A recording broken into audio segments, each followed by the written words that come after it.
안녕하세요. 그녀의 북살롱 미셸입니다. 네, 오늘 함께할 책은 인간이 그리는 무늬라는 제목의 최신석 교수님의 책입니다. 인간이 그리는 무늬, 그게 인문이라고 해요. 부제목이 붙어있네요. 그러고 보니까 욕망하는 인문적 통찰의 힘입니다. 그리고 이 책은 어려운 책 아니고요.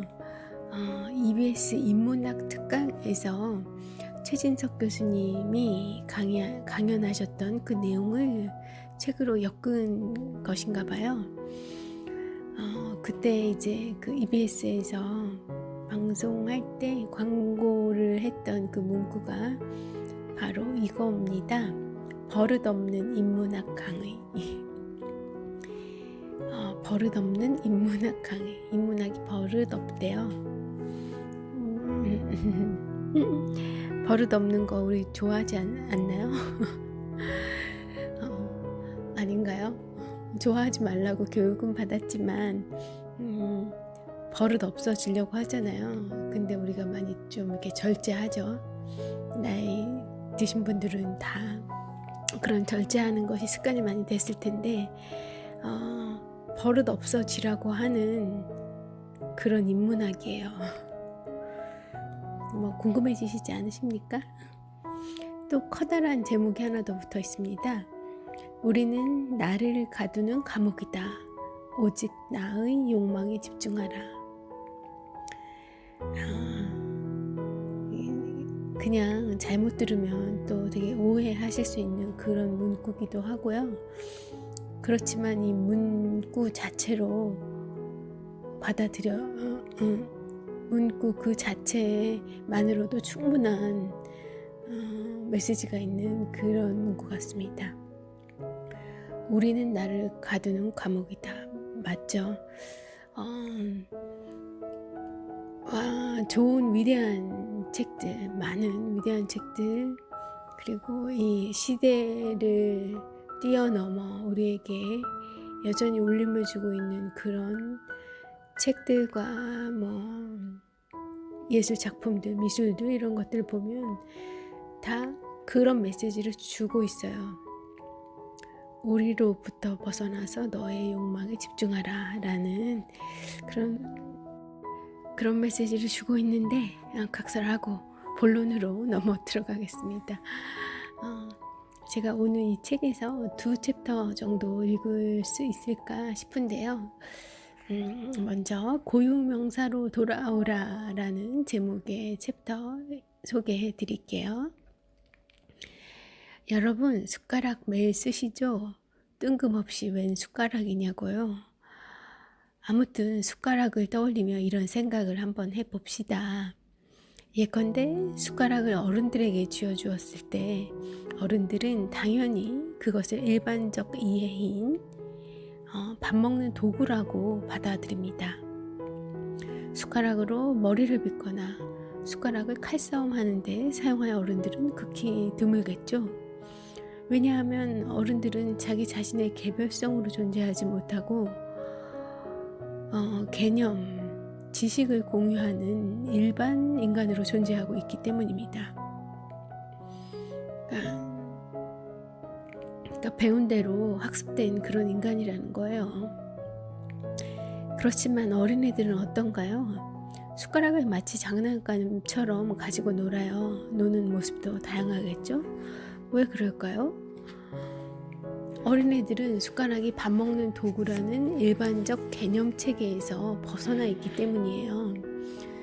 숟가락을 일반적인 개념의 고정성에서 벗어나 장난감처럼 가지고 놀 때 그 아이는 일반 명사로서가 아니라 유일한 고유 명사로 존재하는 겁니다.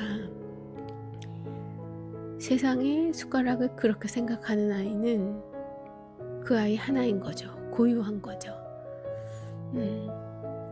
즉 일반이 아니라 개별인 것이죠. 이러할 때 인간은 비로소 지배적 개념 틀의 매개 없이 대상과 직접 만나 일체가 될 수 있는 거예요. 그러니까 숟가락이 숟가락이다. 이건 먹는 데 써야 한다.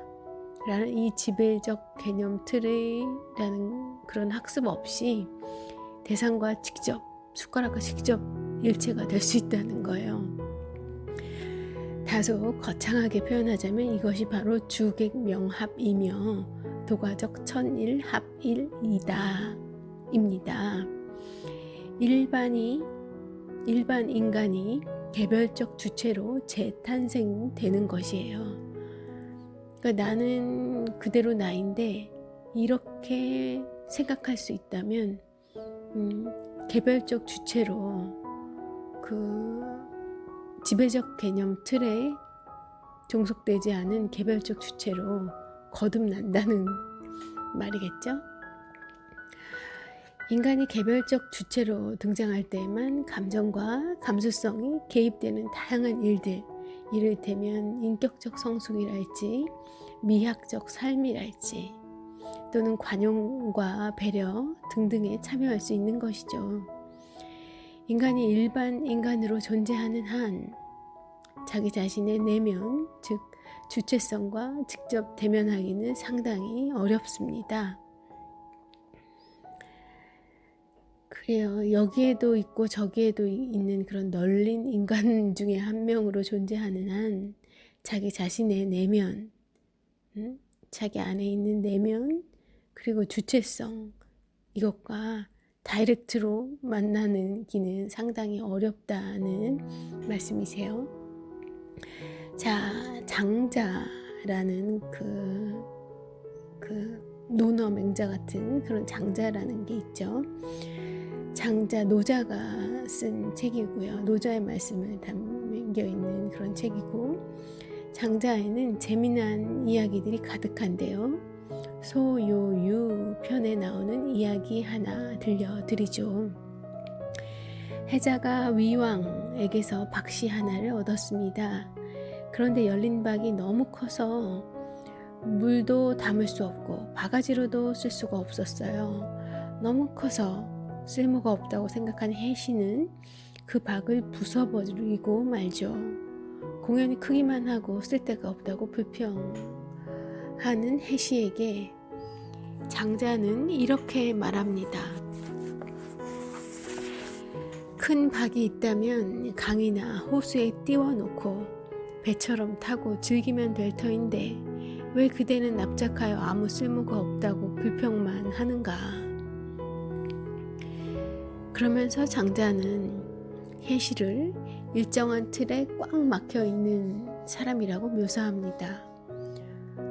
그러니까 박이란 이래야만 한다라는 기존 관념에 갇혀 있었던 사람인 거죠. 확실한 개념을 바탕으로 정확한 지식 체계를 세우려 했던 해씨에게 박이라는 물건은 물을 담거나 바가지로만 쓰일 뿐이었죠. 그 관념을 벗어나지 못한 겁니다. 그래서 장자가 해씨를 일러 일정한 틀에 꽉 막혀있는 사람이라고 평가했던 것이죠. 이와 달리 장자는 어떤 상황에서 어떤 상황에 따라 어떻게 움직여야 하는지를 그때그때 잘 판단한 겁니다. 큰 박과 자기에게 모두 상처받는 일 없이 새로운 생명력을 불어넣었던 겁니다. 박을 호수에 띄우는 배처럼 가지고 놀 것을 제안함으로써 박도 부서지지 않고 살아남은 거고,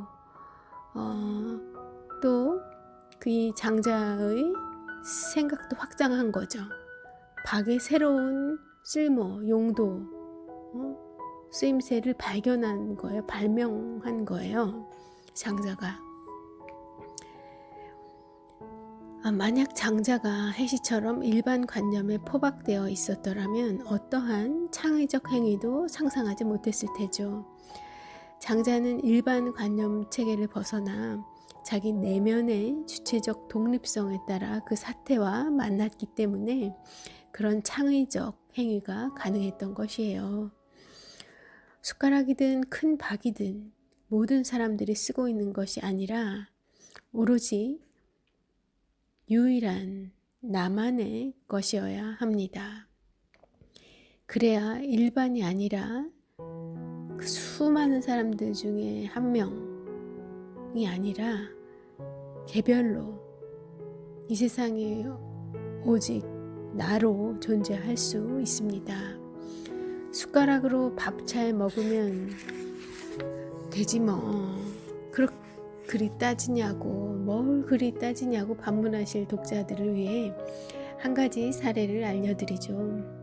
언젠가 생활의 달인이라는 TV 프로그램을 보니 숟가락과 밥뚜껑, 소뚜껑 얘기하는 건가요? 을 이용해 무지하게 빠른 속도로 호박 껍질을 벗기고 호박 속을 긁어내는 시장 상인이 나오더군요. 주변 상인들 모두가 껍질 깎기 칼을 쓸 때 이분은 손가락을 쓴 거예요. 숟가락이라는 고정된 개념에서 벗어나 자기만의 고유성을 획득한 것이죠. 숟가락과 밥뚜껑을 이용해 호박 속을 긁은 생활의 달인이었군요. 즉 그의 껍질 깎기, 호박 껍질 깎기는 창의적 행위인 거예요. 우리가 창의적이라고 하면 엄청 거창한 거, 아이폰 같은 거를 만들어내는 정도의 그런 것만 창의라고 생각하는데 그것이 결코 아닌 겁니다. 생활 속에 창의가 널려 있죠. 자기가 하는 일에서 성취를 이룬 사람들은 대개 이러합니다. 그 생활의 달인 굉장히 행복한 삶을 살고 계실 거예요. 세상에 없는 방법으로 호박 깎기의 달인이 되신 데다가 얼마나 그걸 깎는 매 순간 몰입을 하면서 사시겠어요. 그런데 행복의 조건 아니면 그 행복에 이르는 방법 중에 하나가 몰입이 있더라고요. 3대 행복의 방법 중에 하나가 몰입이래요. 그래서 저렇게 몰입하고 있는 수많은 생활의 달인들은 굉장히 삶이 충만할 거라는 것을 제가 어떤 책을 통해서 또 알게 됐어요. 독립적 주체의 확립 없이 창의성은 불가능합니다. 창의성은 주체가 대상을 외압 없이 독립적으로 대면했을 때만 가능하기 때문입니다. 외압, 기존 관념 없이 독립적으로 다이렉트로 그 사물과 그 상황과 대면했을 때에만 창의성이 발현될 수 있다는 겁니다. 이 독립적 주체가 확립되었을 때만이 창의성과 같은 차원에서 그런 창의적인 수준에서 작동되는 인격적 성숙, 미학적 삶, 행복, 자유 등이 가능합니다. 이런 것들은 모두 일반이 아니라 개별로서의 자아에게만 확인되는 것들이기 때문입니다. 그러니까 저 수많은 군중 중에 한 명으로 존재하고 있으면 어떻게 호박을 칼로 안 깎고 숟가락과 밥뚜껑으로 깎을 생각을 하겠습니까? 일반의 구속에서 벗어나 오로지 나라는 고유 명사로 돌아오길 바랍니다. 일반 명사가 아니라 고유 명사로 존재할 때만 자기가 자기로 존재합니다. 조금 이 맥락상 이어질 수 있는 다른 챕터를 하나 또 읽어 드릴게요. 좀 떨어져 있는 챕터긴 한데 내용상 통할 것 같습니다. 제목은 멋대로 해야 잘할 수 있다 입니다. 좀 뭔가 뻥 뚫리지 않으세요? 멋대로 하래요. 마음껏. 그래야 잘할 수 있다 하시네요. 자, 들어보실까요? 어떤 특정한 이념을 정해놓고 그것을 보편적이라거나 객관적이라는 평가를 하면서 기준으로 사용하는 일은 사회를 구분하고 배제하고 억압할 수 있기 때문에 결국 폭력적일 수밖에 없습니다. 가치론적 기준을 근거로 해서 세계와 관계에서는 안 된다는 얘기죠. 보편적이라거나 객관적인 틀을 강요하면서 이래야 해. 원래 이러는 거야. 여기선 그걸 지켜야 돼. 이런 것들이 굉장히 폭력적일 수 있다는 생각 여러분 해보셨나요? 전 최근에는 굉장히 많이 들어요. 이제 이런 이 공부를 많이 하다 보니까 우리가 굉장히 폭력적인 세상에서 살고 있구나. 그리고 저도 또 제가 누군가를 이렇게 가르치거나 리딩해야 되는 입장에 있었을 때 굉장히 많이 폭력적이었었구나. 그리고 폭력적이어지는구나. 그런 생각을, 그런 깨달음이 좀 있었어요. 뭐 폭력적이라는 게 꼭 뭐 뭔가 해를 입히거나 뭐 아니면 뭐 저기 뭐로 언행으로 뭐 채찍을 가하듯이 그렇게 아프게 하는 그것만이 아니라 그냥 너무 이런 제도화된 굳이 안 그래도 되는 것들을 마치 전체를 위해 우리를 위해 그래야 되는 것처럼 강요하는 것, 그리고 그렇게 내가 학습받았으니까 아니면 그렇게 이 사회가 요구하는 것 같아서 그래야만 그에게 도움될 것 같아서 했던 그런 많은 것들이 폭력의 일종이라 볼 수 있구나 하는 깨달음이 있었던 거죠. 자, 계속 읽어드릴게요. 중국의 철학자 노자가 보기에 모든 가치는 중립적입니다. 꼭 이래야만 하는 것, 저래야만 하는 것도 없고, 이건 틀리고 이건 맞고, 정해진 틀리고 맞는 것 이런 것이 없다는 거예요. 그런데 공자에 따른 문명은 어떤가요? 예라고 하는 특정 교화 체계를 저기 높은 곳에 걸어놓고 백성들을 모두 거기에 통합시키려고 하죠. 통합적 욕구가 발산하는 이런 가치를 진정한 가치로 아는 것은 옳지 않다 하는 것이 노자가 하고자 하는 말입니다. 노자는 그 기준이 비록 선한 내용으로 채워져 있다고 하더라도, 그러니까 공자의 예 얼마나 좋아요. 부모님한테 효도하고 왕에게 충성하고 헌신하고 등등 기타 장유유서 뭐 있잖아요. 그 우리 예에서 성리학에 나와 있는 그런 것들, 그 기준이 얼마나 선한 것으로 보입니까? 얼마나 선해요. 그렇지만 그 기준이 비록 선한 내용으로 채워져 있다고 하더라도 그것이 기준으로 행사되는 한, 강요하는 한 폭력을 잉태하는 장치일 뿐이라고 강조합니다. 왜냐하면 보편화된 이념 내지 체계는 그 내용의 선악 여부에 관계없이 기준 혹은 이념으로 작동해서 세계를 구분하고, 그러니까 이게 맞다 틀리다, 너가 옳다, 당신은 옳지 않다, 이렇게 세계를 이분화한다는 거죠. 그래서 바람직하다고 간주되지 못하는 한쪽을 배제하는 역할을 하기 때문이죠.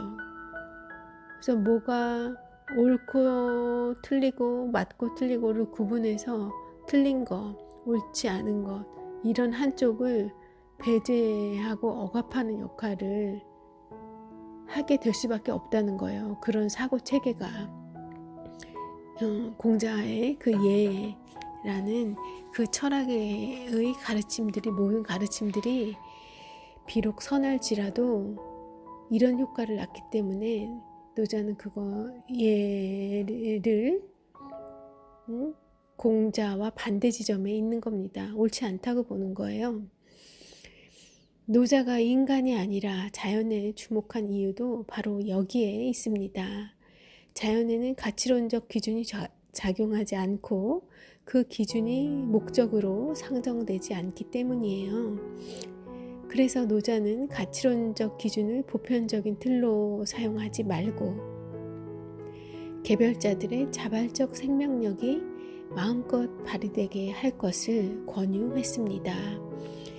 노자는 이러한 자신의 생각을 거피취차라고 표현했습니다.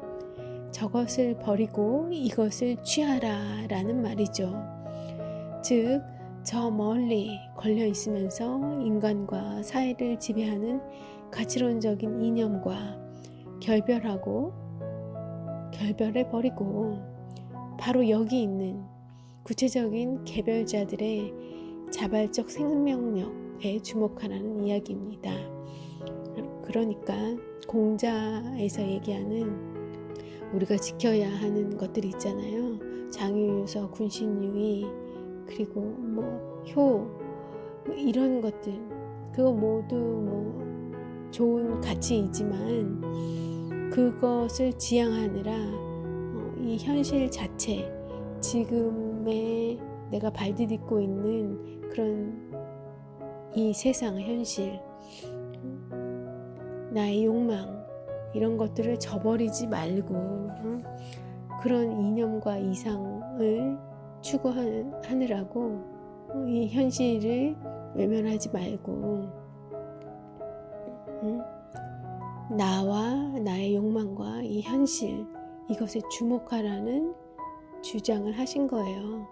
자연처럼 있는 그대로 지금 여기를 중요시하라라는 가르침으로 보시면 될 것 같습니다. 노자의 이러한 주장은 공자의 생각과 극명히 대비됩니다. 정확히 반대 지점에 있는 거예요.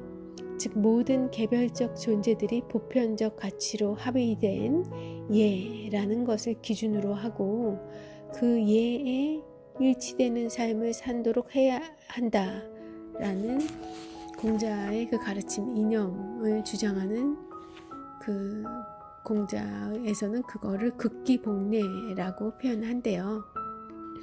그래서 그 공자의 극기복례와 정반대의 입장으로 나타나 있는 거죠. 뭐가요? 거피취차로 대표되는 이 노자의 가르침이요. 네. 노자의 가르침에 따르자면 구체적 세계에 있는 개별적 존재들에게는 추구해야 할 보편적 이념도 없고 세계와 관계할 때 사용해야만 하는 절대적인 가치 기준도 없으며 내용적으로 정해진 분명한 도달 목표가 있는 것도 아닌 것이죠. 여기에 거하라, 있는 그대로 거하라, 그런 것쯤으로 표현이 될까요? 보편적인 이념의 형태로 행사되는 기준이 없는 한 개별자들이 각자의 삶을 자율적으로 영위할 수 있는 권리는 이때 빛을 발하게 됩니다. 그러니까 그런 예를 쫓는 수많은 군중들, 그런 그 보편적 기준을 수용하는 그런 사람들이 아니라 여기 스스로 나 있는 그대로 존재하는 각자의 삶을 자율적으로 개별자로서 영위할 수 있는 권리가 중요하다는 것이 이제 노자의 가르침이 되겠습니다. 이렇게 하려면 보편적인 이념 이런 것에 지배받지 않아야 하는 거고요. 그래서 이 챕터의 제목이 조금 거칠 수 있지만 멋대로 하라예요. 멋대로 하라, 그래야 잘할 수 있다. 이제 제목이 좀 와 닿으실까요? 자, 마저 읽어드리죠. 개별적 존재들이 보편이라는 모자를 쓴 특정한 이념의 지배를 받지 않고 오로지 각자의 자발적 생명력에만 의지해서 약동하는 상태를 노자는 무위라고 표현합니다. 그러니까 보편이라는 모자를 벗어 던져라. 쉽지 않죠. 삶을 영위하는 어떤 사람이 반드시 어떠해야 한다랄지 바람직한 일을 해야 한다라는 당위의 굴레를 벗어나 아무런 기준이나 목적성의 제어를 받지 않고 하는 자발적 행위, 자발적 발휘, 그것이 바로 무위의 삶입니다. 무위의 삶. 우린 너무 그동안 그 보편적 모자를 쓴 그 보편이라는 틀에 갖추어져서 살아왔어요. 많은 분들이 그렇죠. 뭐 예술가나 철학자들은 우리 사는 세상에 뭐 대다수는 아니고 소수이니까, 그렇지 않은 우리 같은 일반인들은 다 그런 이제 보편성의 지배를 받아왔죠. 뭐 아주 극소수의 그런 예술가들, 앞선 사상가들, 이런 사람들만이 이런 것들로부터 좀 벗어나 있었던 것 같고요. 스티브 잡스와 같은 그런 큰 창의성을 발휘했던 사람들, 스티브 잡스도 그런 예술가처럼 그런 이제 보편성에 지배받지 않았던 거죠. 그렇기 때문에 아이팟, 아이폰 이런 것들을 만들어낼 수 있었던 거죠. 음악을 걸어가면서 들을 수 있어야 한다, 있다, 이런 생각을 그전에는 우리가 스티브 잡스 전에는 생각을 못했었던 거죠. 예. 하여 노자는 우리에게 이렇게 귀뜸합니다. 기준이나 목적 의식을 덜고 또 덜어내고 약화시키고 또 약화시키고 나면 결국 무위의 삶, 무위의 경지에 이르게 된다고 말이죠. 무위의 경지란 쉽게 말해 일정한 틀에 얽매이지 않고 멋대로 하는 상태를 말하는 것입니다. 이렇게 표현하면 하고 싶어도 왠지 못된 짓을 하는 것 같아가지고 꺼려지시는 분들이 많이 있을 거예요. 그렇지만 미셸은 이 챕터를 제가 읽어드리는 이유, 이 책을 또 선택해서 읽는 이유가 있겠죠. 그럼에도 불구하고 그렇게 멋대로 하는 상태로 더 늦기 전에 돌아가시라는 말씀을 드리고 싶었던 겁니다. 사람들이 모두 제 멋대로 한다면 어떻게 될까요? 모두가 멋대로 한다면 곧바로 도덕적 혼란의 상태에 빠지고 말 것이라고 걱정하시겠지만 노자는 전혀 걱정하지 않았어요. 외려 멋대로 해야 제대로 될 뿐 아니라 멋대로 해야 잘할 수 있다고 강조했죠. 노자의 말을 그대로 옮겨 볼게요. 멋대로 하라. 그러면 안 되는 일이 없다. 라고 도덕경 37장에 말씀을 하고 있습니다. 노자는 여기서 한 걸음 더 나아갑니다. 멋대로 하면 되지 않는 일이 없기도 하지만 사회도 비도덕적 혼란에 빠지는 것이 아니라 오히려 저절로 교화되고 저절로 올바르게 되며 저절로 부유해지고 저절로 소박해진다고 보았어요. 자, 노자의 목소리를 계속 들어봅시다. 그에 따르면 통치자는 백성들이 각자 제멋대로 할 수 있게 해주어야 합니다. 제멋대로 하는 것이 주가 되면 특정한 기준을 강요하는 위치에 있는 지도자는 존재의 의미가 희박해집니다. 노자가 최고 수준의 통치 단계는 통치자가 있다는 사실만 겨우 알고 통치자의 존재를 부담으로 느끼지 않는 단계라고 말한 이유도 바로 여기에 있습니다. 멋대로 하는 힘은 각자의 욕망에서 나옵니다. 모든 사람에게 원래부터 갖추어진 것으로 인식되는 이성에 의해 지탱되는 이념의 틀 속에서 멋대로 하는 힘은 결코 싹틀 수 없습니다. 원래부터 갖추어진 것으로 인식되는 우리에게 학습된 이성에 갇혀있는 상태로는 절대로 멋대로 하게 될 수 없다는 거예요. 그걸 깨고 나와야 되는 거죠. 그래서 어렵죠. 저희가 얘를 따르는 것만큼 또 다시 돌아오는 길도 어려울지 몰라요. 참 그 기로에 서 있습니다. 계속 그 길을 갈지 아니면 본래의 나로 돌아올지. 계속 그 길을 가면 나중에는 꼰대가 되어 있는 늙은 나를 만나게 되실 수가 있기 쉽고요. 반대로 이렇게 아이의 상태로 돌아오시면 본래의 나를 찾고 나의 욕망과 그런 지배적인 가치로부터 그것들이 나를 이렇게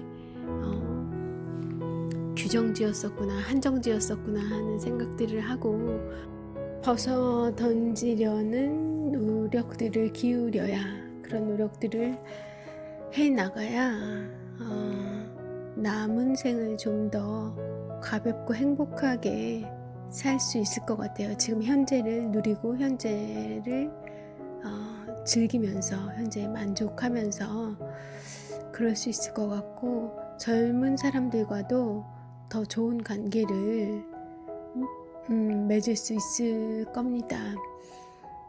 현대는 이제 조선시대와는 달리 조선시대 그리고 그때의 윤리가 아직도 많이 지배하고 있죠. 그리고 기존에 그렇게 교육받아 왔고요, 저희가. 그렇지만 최근에 이 세대는 이 노자의 사상, 그리고 이 현대가 노자의 사상과 훨씬 더 잘 맞는다고 해요. 여러분도 제가 읽었던 그 내용들 들으셨다면 아마 쉽게 공감이 되실 거예요. 그래서 현대는 노자의 철학과 굉장히 잘 맞아 있는 그런 시대이고, 점점 더 강화되고 두드러질 것이라 해요. 이미 그렇고 있고, 서양은 많이 또 그렇게 돼 있고. 네, 공자는 인간들 가운데 가장 훌륭한 인간인 성인들을 만들고 사회적 합의에 의해서 공인된 바람직한 틀, 반드시 그래야 한다는 원칙, 그리고 좋다고 하는 것을 모든 사람들이 따르고 수용해야 한다고 말했습니다.